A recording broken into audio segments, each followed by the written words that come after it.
সকাল সকাল এসে উপস্থিত হয়েছে ঘরের শান্তি বজায় রাখার জন্য আমাদের শান্তি রানী। যদিও বা এত সকাল সকাল রান্নাবান্না হয় না আমার, তাও কিছু করার নেই। নাই মামা থেকে বাবা কানা মামা ভালো। সকাল সকাল অনেক কাজই করতে পারলো না, তবে যতটুকু করলো ততটুকুই অনেক। শান্তি যেই সকাল সকাল সব কিছু পরিষ্কার করে দিয়ে চলে গেল, তখনই এদের দুজনের দুষ্টামি শুরু হয়ে গেল। মানে ঘর নোংরা করতে উঠে পড়েছেন দুজনে। Hello everyone, good morning. পিয়ালির সংসারে নতুন আরেকটা ব্লগে আপনাদের সবাইকে ওয়েলকাম। আপনারা সবাই কেমন আছেন? আমি কিন্তু ভালো আছি, আশা করি আপনারা সবাই ভালো আছেন। সকাল সকাল ঘুম থেকে উঠে দুধ তো বসিয়ে দিলাম, ছেলেমেয়ের জন্য ব্রেকফাস্ট তৈরি করব, আর সাথে ডালটাও বসিয়ে দিলাম। সকাল সকাল যেহেতু অনেক কাজই শান্তি করে রেখে দিয়ে গেছে, তাই ভাবলাম রান্নাটা করতে আর দেরি করব কেন, বসিয়েই দিই। আর এদিকে দেখুন সকাল সকাল যুদ্ধ শুরু হয়ে গেছে। কাঁধে কাঁধে ঘরে বলুন তো এরকম ব্রাশ নিয়ে যুদ্ধ রোজ চলে। আমার ঘরে কিন্তু ডেইলি একই প্রবলেম। আজ রবিবার, তাই বাড়িতে আজকে কিন্তু সবাই রয়েছে। বসিয়ে দিয়েছি সন্তুর জন্য চা, আর এদিকে চা করতে করতে ভাবলাম ছোটোটাকে খাইয়েই দিই। আর ওদিকে মাম্মামও বসে পড়েছে তার দুধের বাটি নিয়ে। দুদিন ধরে মাম্মামের খুব জ্বর জানেন। 3 দিন দেখিনি, নাহলে তো আবার ডাক্তারের কাছে নিয়ে যেতে লাগবে। চলুন আপনাদের সাথে কথা বলতে বলতে পাপানকে আমার খাওয়ানো হয়ে গেল। এইদিকে সন্ধ্যাকে আমি চাটা দিয়ে আসি, কারণ চাও কিন্তু আমার হয়ে গেছে। যেহেতু আমি চা খাই না, তাই চায়ের আসরটা কিন্তু ঠিক আমাদের বাড়িতে বসে না। আজকে দুপুরে আমাদের বাড়িতে রান্না হবে এঁচোড়ের তরকারি। একটা বড় দেখে এঁচোড় নিয়ে এসছে, এবারে এইটাকে আমার কেটে ধুয়ে রান্না করতে লাগবে। কাটা তো আমার হয়ে গেছে, তাই ধুয়ে নুন দিয়ে সেদ্ধ করতে বসিয়ে দিয়েছি।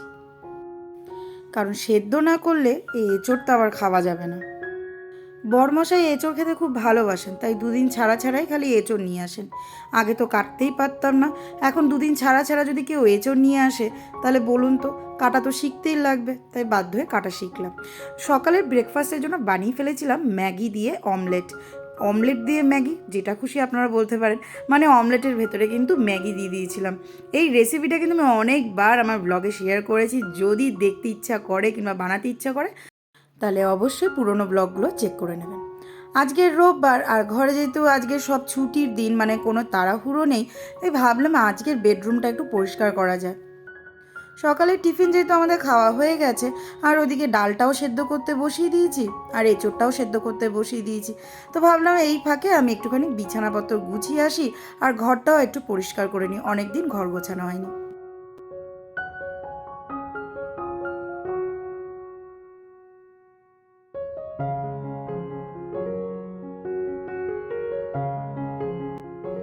যেহেতু আমার ঘরে দুজনেই খুব ছোট, তাই বিছানায় কিন্তু এই প্লাস্টিকটা পাতা ম্যান্ডেটারি। ঘরেই দুটো বিছানায় আমি প্লাস্টিক পেতে রেখেছি, তার ওপর দিয়ে চাদর পাতি। কিন্তু ওই যে একদিক দিয়ে যেমন সুবিধা, আরেক দিক দিয়ে তেমন অসুবিধা। প্লাস্টিক পাতা থাকলে কিন্তু চাদর বড় ঘুচিয়ে যায়, আর বারবার সেই চাদরগুলোকে আমারই ঠিক করতে লাগে, কারণ আর তো কেউ ঠিক করবে না, তাই আমাকেই ঠিক করতে লাগে বারবার। ঘর সুন্দর করে সাজানো গোছানো না আমার খুব ভালো লাগে জানেন, কিন্তু এই যে 3জনের জ্বালায় আমি না ঘর ঠিক করে গোছাতে পারি, আর না ঘর সুন্দর করে সাজিয়ে রাখতে পারি। আমি একদিকে গোছালে এই দুজনে মিলে এসে তো আরেক দিকে নষ্ট করে দেয়। আর বরমশাই, তিনি তো আবার আমাকে ঘর গোছাতেই দেবেন না। আমি ঘর গোছালে নাকি তিনি কোনো জিনিস খুঁজে পান না। কি আর গোছাই বলুন তো, জায়গার জিনিসটা শুধু জায়গায় রাখি, তাও তিনি কোনো জিনিসই খুঁজে পান না। এই যে আয়নাটা দেখছেন পরিষ্কার করলাম, 1 ঘন্টা পরে দেখবেন ব্যাস হাতের ছাপে ভর্তি হয়ে গেছে। এই জানলাটা পরিষ্কার করলেই মোটামুটি আমার এই ঘরটা গোছানো হয়ে যাবে, পরিষ্কারও হয়ে যাবে। পর্দাগুলো আর খুললাম না, কারণ পর্দাগুলোতে সেরকম বেশি ময়লা পড়েনি। এই যে দেখুন টেবিলটা দেখতে পাচ্ছেন, এই টেবিলটা কিন্তু সেই যে ভেঙে গেছিলো আপনাদেরকে দেখিয়েছিলাম, সেই টেবিলটা ওর বাবা আবার ঠিক করে দিয়েছে।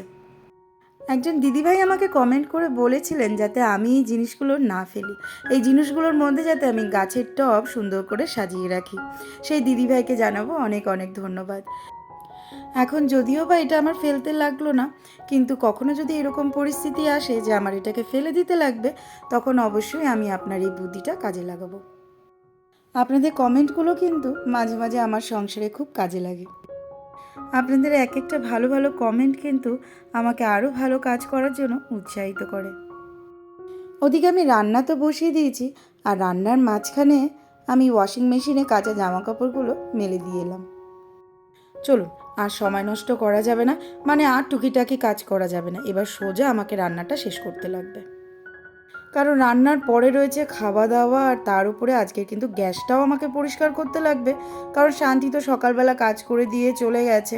রান্না করে গ্যাস পরিষ্কার না করলে না ঠিক যেন ভালো লাগে না, আর রান্নাঘরটাও কেমন যেন অপরিষ্কার লাগে, তাই রান্নাঘরটাও পরিষ্কার করেই নেব। আর রান্না করার পর কিন্তু রান্নাঘরটার দিকে আর তাকানো যায় না, তখন দেখে মনে হয় কতক্ষণে রান্নাঘরটা পরিষ্কার হবে। চলুন, আমার এই চিংড়ি মাছ দিয়ে এঁচোড়ের তরকারিটা কিন্তু প্রায় হয়ে এসছে। করলাম একটু পেঁয়াজ আদা রসুন বাটা দিয়ে এঁচোড়ের তরকারি। জানেন, মাইক্রোওভেনটা অনেক দিন ধরে পরিষ্কার হচ্ছিল না, তো ভাবলাম আজকে যখন সুযোগ পেয়েছি পরিষ্কার করার, তাহলে সবই পরিষ্কার করে ফেলি। এতটুকু কাজ করতে করতে কত বেলা হয়ে গেল জানেন। ভাবছি বাকি কাজ পরে করব, আগে খাওয়া দাওয়াটা সেরে আসি। ছেলে মেয়েরও খাওয়ার টাইম হয়ে গেছে। আর এই দেখুন, চিংড়ি মাছ দিয়ে এঁচোড়ের তরকারি কিন্তু রেডি। দেখতেও যেমন ভালো হয়েছিল, খেতেও কিন্তু দারুণ হয়েছিল। আর রান্নাঘর পরিষ্কার করতে চলে এলাম, কারণ রান্নাঘরটা কিন্তু আমার রান্নার পরে খুব নোংরা হয়েছিল। তো সবার আগে যেটা পরিষ্কার করতে এলাম সেটা হচ্ছে গ্যাস ওভেন। এত দূর অবধি যারা আমার ভিডিওটা দেখছেন তাদেরকে বলবো, যদি আমার ভিডিওটা কোথাও ভালো লেগে থাকে তাহলে অবশ্যই একটা লাইক করবেন। আর যদি মনে হয় এই ছোট্ট বোনটাকে কিছু বলতে চান, তাহলে অবশ্যই আমাকে কমেন্ট করবেন। আমি কিন্তু কমেন্টের রিপ্লাই আপনাকে ঠিকই দেব। আর যদি নতুন বন্ধু হয়ে আমার ভিডিও দেখছেন, তাহলে তাদেরকে একটা রিকোয়েস্ট করব, চ্যানেলটাকে সাবস্ক্রাইব করে এই ছোট্ট বোনটির পাশে থাকবেন।